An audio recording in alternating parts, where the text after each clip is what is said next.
Hello, and welcome back to my Star Trek Prodigy Season 2 review, Part 4, Episode 16 to 20. So, yeah, basically, the past 4 weeks, 4 Wednesdays, I have been posting my reviews for Star Trek Prodigy. I'm still recording this within the same week that it has gone live, so I'm recording this on July 4th, and this is not going to be due out for another 20 days. So, yeah, I've been taking my time watching through Prodigy, and I'm glad that I did. I'm glad that I didn't just go straight to binging because that's allowed me to enjoy my time with Prodigy a lot more than anyone that binged it in a day would. Because I have binged new releases of shows in a single day before. Usually it's Cobra Kai. Um, but yeah, I decided that as well for these reviews, it was originally supposed to be one giant review, but when it took 40 minutes just to review 5 episodes, I was like, maybe I should just split this up into 4 parts. So here we are with Ascension Part 2, where we get the conclusion of um, what happened in episode 15. So, yeah, episode 15 had Essentia show up with these new ships that they got warned rather briefly by Gwyn's father. You know, they're supposed to head back to Earth to allow the Temporal Mechanics Division to send the Protostar back to Tars Lamor to correct the timeline. But there's been some trickery going at foot, which we learned at the end of it last episode to be because of Wesley Crusher. Still have no idea how Essentia managed to get a hold of Wesley Crusher, but I will. I'm sure as I watch the last 4 episodes, it should be explained. So yeah, Voyager A is basically out of commission. Her shields and all that are down. Um, and they went almost got a big attack from weapons, but of the Nova Squadron saved them a bit as well as the Protostar, but that's when Essentia is shown a vision of Voyager A being destroyed by a use of this weapon, and so she fires it. It lands in Voyager, but it doesn't necessarily destroy the ship, but it releases an basically a form of radiation that we have seen before, where it starts to age people up. Um, and again, this is something that has happened as far back as the original series, where people from the crew get super aged up, and unfortunately, while saving an ensign, uh, First Officer Tyrese gets aged up, and yeah, he just barely made it out alive. And so then Zero thinks that, well, maybe if I can get into it, I can stop it because, of my species. Yes, I am in this body, but I should be able to do it, hopefully. And so that's what Zero does. They go attempt to stop it. Contacts Jacob Pog that says, I might be needing that new body sometime. And yeah, it works. It works. And so what they decided, because every single Starfleet flight pattern that they do, um, these ships know instantly because they're getting knowledge from Wesley, which is a callback to the best of both worlds. When Picard was assimilated by the Borg, they were able to use Picard's knowledge of the Federation and the different attack patterns to basically stop them. And that's until Dell decides, well, let's show them the unexpected, and they do, and it starts to work. And so they do this Boothby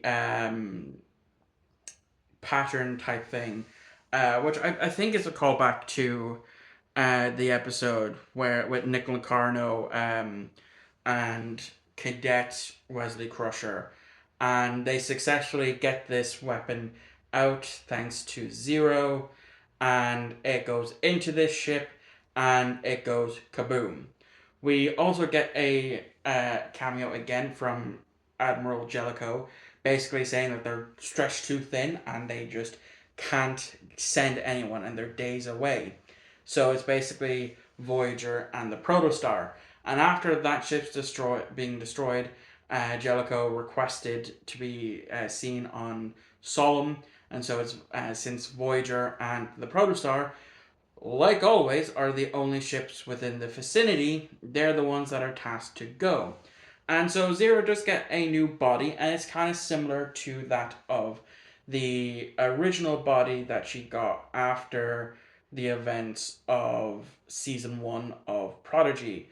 Except Jacob added in a few extra things where they can feel, even though they're in the Medusan um, body that they had originally, now they can feel, which is great. And I'm glad that they didn't kill Zero off because, again, Zero is one of my favorite characters in Prodigy.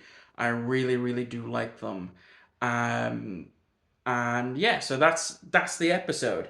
But it because no ship went to them, and of course, Wesley gave Essentia a false vision of a potential outcome of the future. That then allowed her to realize that the Federation is too stretched thin with the Romulan evacuation. Um, so yeah, it's basically just down to the Protostar and Voyager. So yeah, I'm interested to see what happens over the next 4 episodes because we have 2 standalone episodes, and then we have Ouroboros Part 1 and 2, which is the season finale. Um, so I can't wait to see what's going to happen, and yeah. So again, it'll be a second for you. It'll be whenever I decide to watch the next episode of Prodigy for me. Okay, so episode 17, Brink, um, was very interesting. So let's break down the episode. Basically, now they are at Solemn, uh, but they don't want to, go anywhere near it properly as Starfleet because then they run the risk of igniting a war. And they still don't know how they're getting all this future technology. And that's when they decide, whilst they're having this briefing, Gwyn is there because she's the one who knows Solemn the most. And so they decide to send the Prodigy crew down uh, to basically go save Lithran, figure out what Essentia is up to and how she's doing all this future stuff. And so that's what happens. They basically everyone but Zero dons their season 1 gi, which is nice to see. It's a nice callback to season 1, seeing them dressed like they were up until they joined Starfleet. Um, so that was nice to see. And so they successfully beam down and they're basically trying to find the resistance. And so they end up going to Lithran's observatory.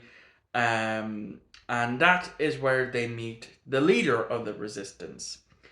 And I just want to say, someone better pick up the phone because I fucking called it. I called it for I think as far back as part 1. I knew by the looks she was giving that it was present day Essentia that saw what her possible future outcome was going to be, and she wasn't having it. She didn't want that. Because again, this Essentia hasn't gone through what that possible future Essentia has gone through. Um, so it makes sense that she would be one of the resistance fighters.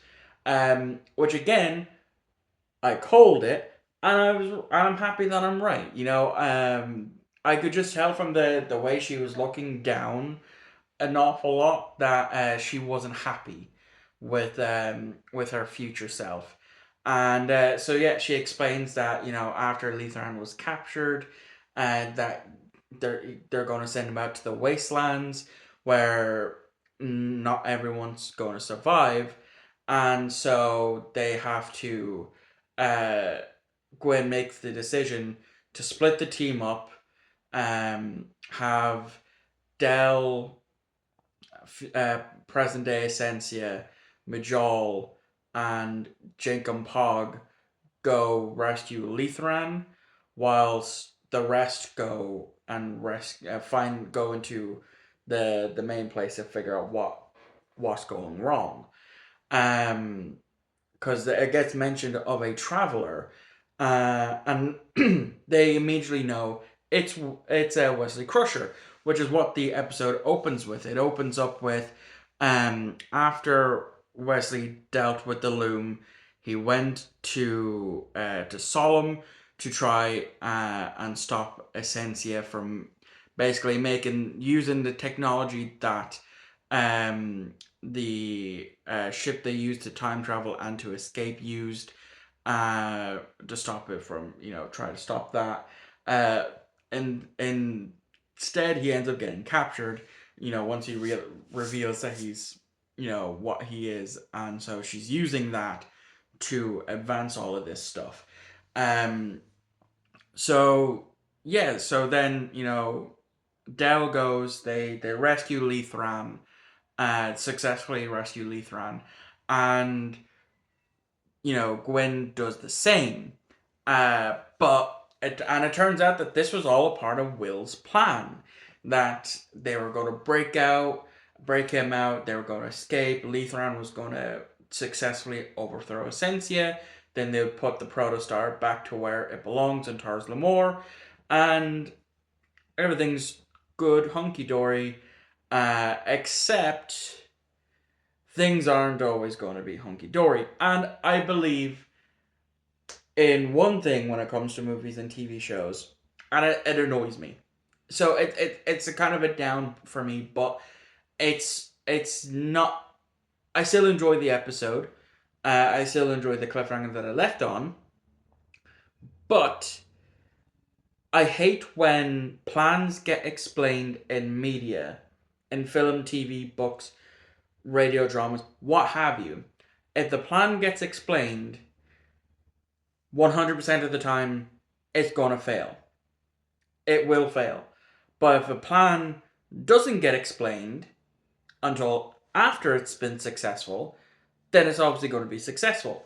And once you start to notice that when you watch these heist type stuff, prison breakouts and all that stuff, and you start to see that once they explain what their plan is, it's not going to work. It never does. And so to me, that's kind of like a bit of a down for me, because like as soon as they started explaining the plan, it's like, oh, okay, so this is just not going to work, because the plot demands it. But yeah, so Will immediately freaks out because the one thing he told them was to stick together. They thought that meant in spirit, our Prodigy crew. No, that meant literally they needed to stick together. They all needed to be there to rescue Will, for them to break out and then go back onto Voyager and have Lethran survive out in the wilds, come back with Essentia, present day Essentia, and save Solemn. Overthrow future Essentia. Things go back to the way they were. So yeah, that didn't happen, and Dell and Co get captured, and then as Will is freaking out because now he doesn't know what the future holds. He can't see because he's too badly drained. Because he can't even transport them back to Voyager. So they all get stuck up, held up, and future Sensia was going to kill Lethran, but that's when Dell was like, "Oh wait, we have this personal transporter, one-way transporter," and so he goes to use it, but he gets shocked by one of the machines, and so he throws it, and Will catches it, and so Will and Lethran get beamed back to Voyager, leaving our Prodigy crew back on Solemn. And that is where the episode ends. And like I said, I had a great time watching it. I still stand by what I said in part two. Will Wheaton for Doctor Who to play the Doctor. I think he would be absolutely fucking fantastic at it. Every time he's popped up, um, in episodes 9, 10, and then seeing him again in this episode, I stand by that. Yeah, he would be a fantastic Doctor if he acted like this version of Wesley Crusher in Doctor Who. I think he would be excellent. But yeah, just three more episodes. I'm actually recording this on the Monday, not the Monday, the morning of Wednesday the 5th. I've been taking my time with this, and I only have three episodes left, so I'm obviously going to get that finished today. And yeah,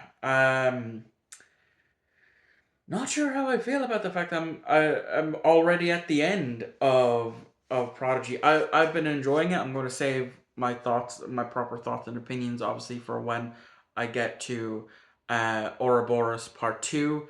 Um, but yeah, it's been one hell of a wild ride. There's been twists and turns that I just was not expecting that came out of fucking nowhere. So hats off to the writers, to the creators of the show. Um, yeah. So again, I'm just gonna save all that mushy stuff until or I watch Ouroboros Part Two. So I'll be back in a second. For me, it's gonna be a second for you. Okay.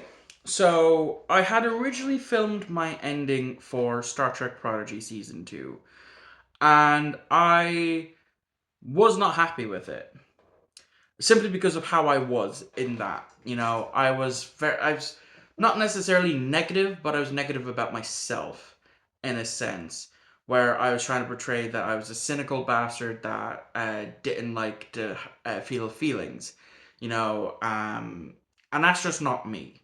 That's not what I like to portray on my videos.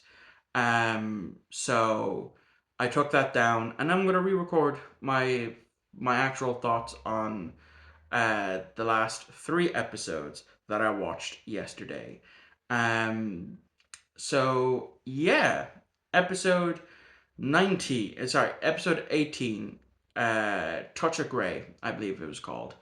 Um, it was an alright episode. Obviously, it needed to pay off, our Protostar crew was captured at the end of last episode, and we needed to mount a rescue. I initially thought that it was just going to be a failed rescue attempt that led into the series finale, Ouroboros Parts 1 and 2. I was wrong. It all got solved in this episode. So Essentia basically is baiting Admiral Janeway to come rescue the Prodigy crew. Um, they get brought into the wastelands of this area of a different Solum. Well, it's still Solum, but a different era of Solum that went wrong apparently, and they have to um, survive being attacked by this creature. That creature is the Loom. Somehow Essentia managed to catch a Loom and put a collar on it. My guess is thanks to the help of Wesley Crusher. So, yeah.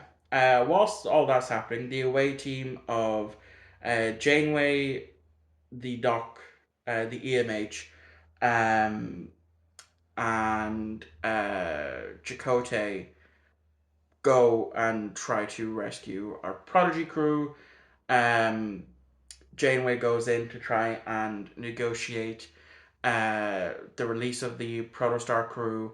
That doesn't go well. It ends up with her getting phasered, which that shocked me because I think I made it clear I love Captain Janeway. Janeway is my captain, and I love Kate Mulgrew.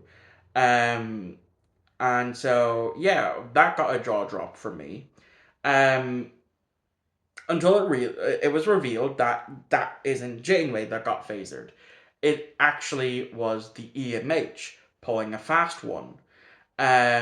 Which is interesting because, in Voyager, the only time the EMH was someone else was when his subroutine was downloaded into 7 of 9 for that one episode where he actually got to experience taste and food and all of that. Which is a funny episode of Voyager, by the way. Um, so yeah, that was a thing. Janeway uses her comm badge to blow a hole in the side of this arena, and the loom manages to escape, and the Protostar crew are saved, and they that's the end of the episode. So yeah, I literally thought there was gonna be some cliffhanger of sorts that led into the series finale. That did not happen. So that was kind of a bit of a letdown for me because I thought there was gonna be something that would have led into the series finale, but I was wrong. Granted, Ouroboros Parts 1 and 2 stand by themselves as great episodes that didn't need like a lead in of sorts. So yeah, now let's talk about Ouroboros Parts 1 and 2 and how it broke me. It broke me to the point where I was nearly in tears. So Ouroboros Part 1. Essentia is pissed.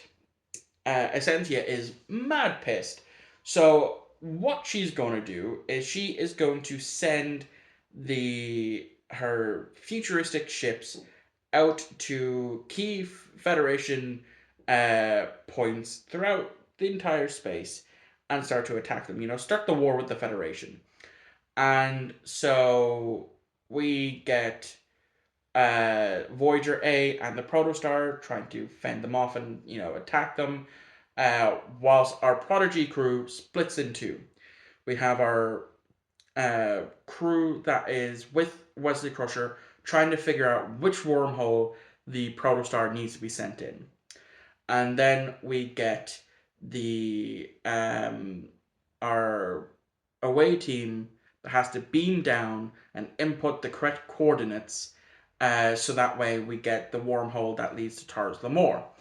And that away team is Gwyn, her dad, Lethran, we have Del, Jenkum Pog, and Murph.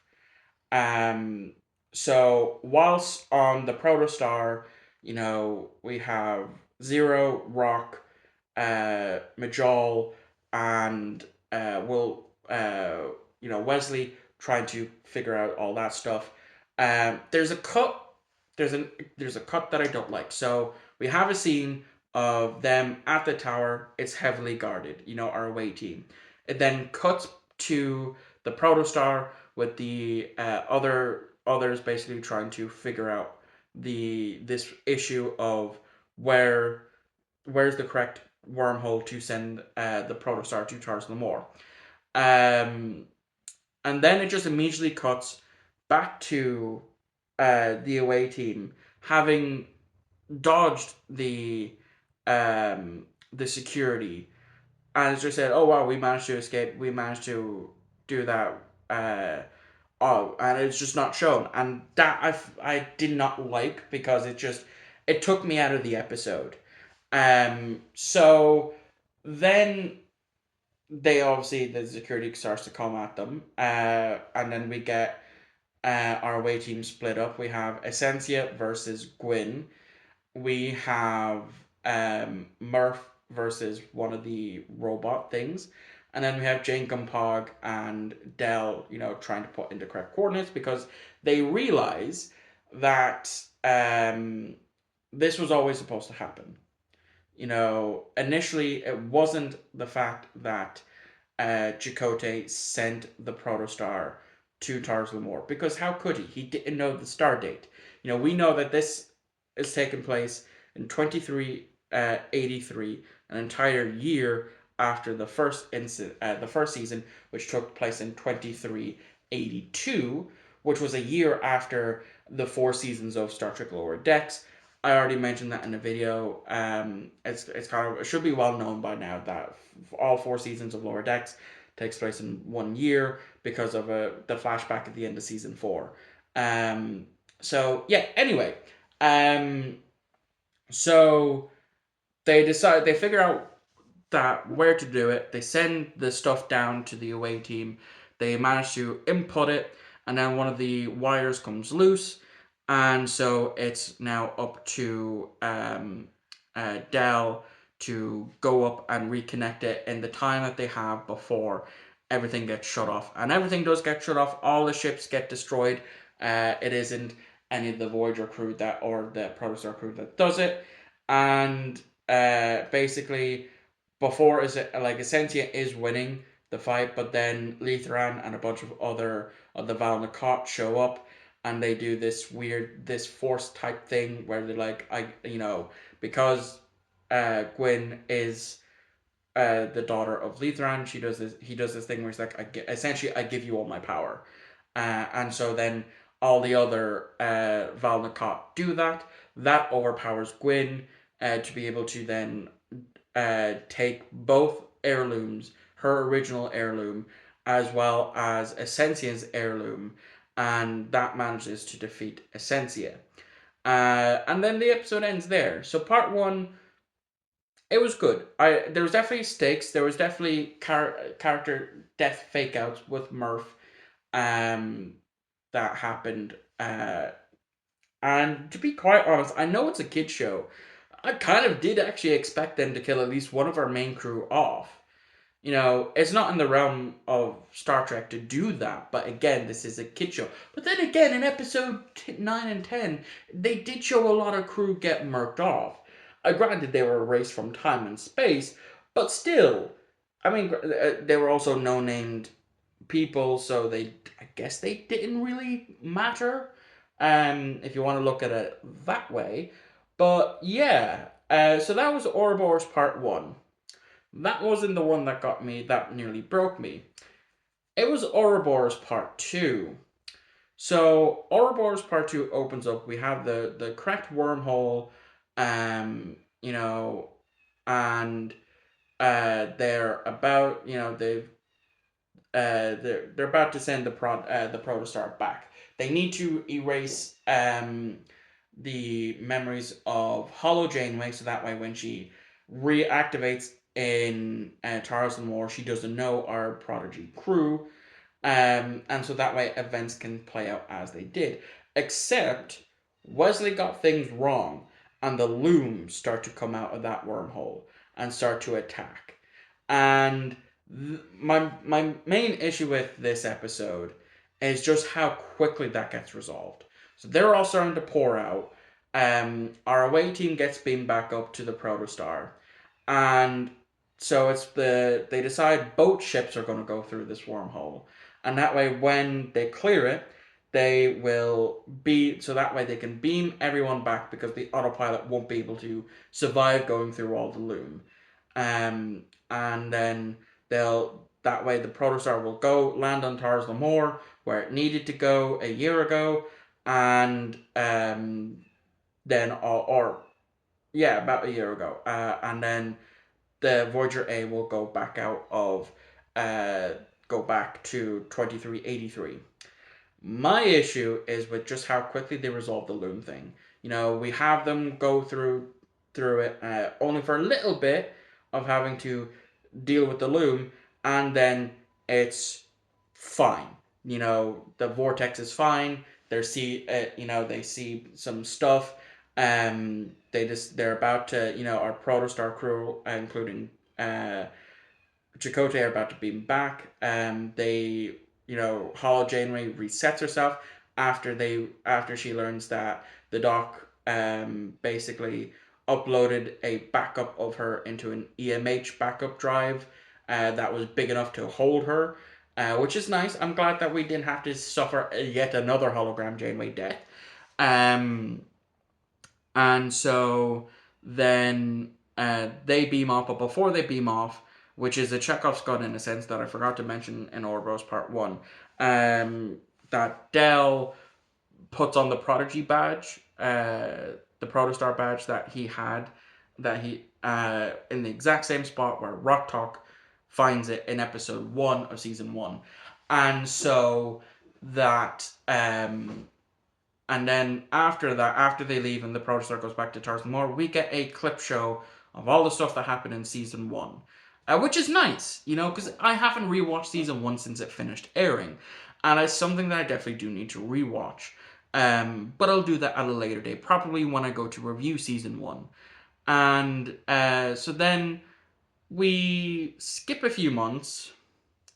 We get, this. It was the same thing that happened at the end of season one, where we get to see what's happened since those events. We know that now Solom is saved, that there won't be any civil war. I mean, there was already a civil war, but that was because of future Essentia.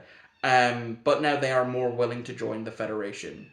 Um, and so then we cut back to being on Earth with our Academy hopefuls, and they're in classes and stuff. We see Dell in Temporal Mechanics 101, and the teacher's like, okay, so now that we've covered Temporal Mechanics 101, you can throw out your data pads because you won't be needing that anymore. And they're all happy until she says, now we move on to Temporal Mechanics 201. And the fact that Dell's face just drops, I was in stitches. That was just that's that's a funny fucking joke for me. Um, and so then we cut to them essentially on lunch break, and it's here where I notice the first contact day banners all around, and I instantly know what's coming next. And oh my heart, it hurt my heart when Short Trek's done it. Um, showed the Mars attack, and it hurt even more here because also in this time since coming back, Janeway has retired and she's now has her farm in in her birthplace in Indiana, Bloomingdale, Indiana. And I was happy for her. I was happy for her. It would also explain why she never showed up in Picard season 3, to assist Seven of Nine, and that's why it was only Tuvok. Except when the Mars attack happens, she is immediately recalled into service because of this, and they're in this big meeting, because as well we also see that Chakotay become the captain of the Voyager A, which I was happy about, and yeah, so then we have Jellicoe again, and he's explaining that they've decided to pull back because they don't have a lot of ships left now after this Mars attack. That they are only going to focus, and there's not many people to actually build ships because again they were all on the Utopia Planitia shipyards on Mars, and so they're only going to focus on protecting member worlds. They're not going to go explore strange new worlds, all of that stuff. They're not going to do that. Which we knew from season 1 of Star Trek Picard. The Federation isn't going to be the Federation anymore that we know and love. And Janeway is opposed to this, and I'm glad that she was. I mean, I knew she would be. But it's nice to have confirmation on that. And Picard gets another mention because this is what's going to lead to him being resigning. He's going to have, we know of his plan of to recommission a bunch of decommissioned ships, to upgrade them to go and still assist on the Romulan evacuation. But obviously people are still salty at the Romulans, and that's going to lead into their destruction, and Romulans being somewhat of an endangered species. So yeah, then we fast forwarded another little bit where it's our Prodigy crew sitting in a classroom, and they're like, oh, our Academy hopefuls, and everything is, they're like, all of our classes have been cancelled and stuff, and we don't know when it's gonna resume. And then they get a communication from Admiral Janeway, and they go meet up with her, Captain Chakotay, as well as the EMH, next to a Protostar class. And we get mentioned that they were going to decommission it. They decommissioned the entire ship class. So I think this is the only ship of the Protostar class that's left. And so Janeway says she's pulled a few strings, and our crew get promoted to ensigns. And once again, I forgot to fucking mention something. So I'm gonna have to backtrack a bit here. There was a scene, it was the scene that broke me, and once again, I completely forgot to mention it. And that is after everything goes down. Wesley, he contacts his mother via datapad, and then he opens a portal to go see her, and it's so nice and it's so beautiful. It broke me and nearly had me in tears. And then he gets introduced to his brother, and I was like, oh. Oh, you sons of a bitches. You got me in my feels. Ah, I don't like feeling. Um, and yeah, because in Star Trek Picard Season 3, we didn't know if Wesley ever met his brother. But now we have confirmation that he has, and I'm all the more happy for it. Um, because, yay, at least he knows that he does have a brother, which I'm so happy for. Anyway, now back to what I was originally talking about before I had to backtrack. So yeah, our Protostar crew are now official ensigns. They've been fast tracked. They didn't even have to go through Starfleet Academy. But then again, everything that they've been through the past 2 years kind of already outweighs that. They've already been through a lot of trials and tribulations. Um, and so yeah, they get this Protostar crew, which is a cadet training ship. Um, and we have Hollow Janeway, which I'm happy about.